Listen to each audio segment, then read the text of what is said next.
خاور صاحب ایسا منصوبہ جس پہ چائنیز نے مذاق اڑایا؟ یہ الیکشن کیمپین کے دوران مسلم لیگ نون نے ایک خواب بیچا تھا لوگوں کو کہ جب ہم گورنمنٹ میں آئیں گے تو ملک کے اندر بلٹ ٹرین لے کے چلائیں گے پورے ملک کے اندر،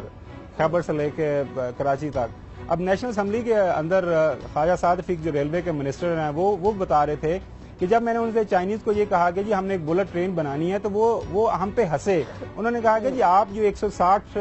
جو فیصد وہ میل پر جو ہے وہ چلانے والی ٹرین ہے اسی کو آپ بلٹ ٹرین سمجھیں اور اسی پہ اکتفا کریں، اور یہ بلٹ ٹرین آپ کے ملک میں نہیں چل سکتی۔ کہتے ہیں جب ہم سے وجہ پوچھی گئی کہ کیوں نہیں چل سکتی، وہ کہتے ہیں یہ ایک تو آپ کے ملک کے اندر جو ایک طبقہ ہے جو کہ بلٹ ٹرین کو افورڈ کر سکے وہ ہے نہیں ہے، اگر اس کی مارکیٹ نہیں ہے تو لہٰذا بلٹ ٹرین بن بھی جائے گی تو استعمال کون کرے گا، کیونکہ جاپان میں بھی اگر دیکھیں تو وہاں پہ اس کی جو ٹکٹ کافی مہنگی ہے۔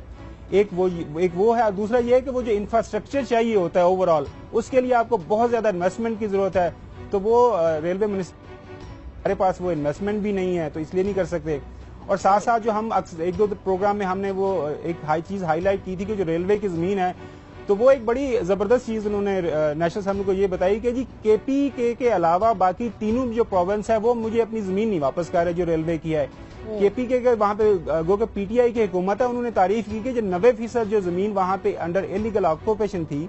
خیبر پختونخوا میں وہ ہمیں واپس مل گئی ہے، اور صوبائی گورنمنٹ نے ہمیں کافی سپورٹ کیا اس میں۔ کہتا ہے وہاں سے بالکل ہمیں کوئی سپورٹ نہیں مل رہی، اور وہ جو ساری زمین ہماری جو چائنیز انویسٹمنٹ آ رہی ہے سی پیک کے انڈر، وہ یہ کہہ رہے ہیں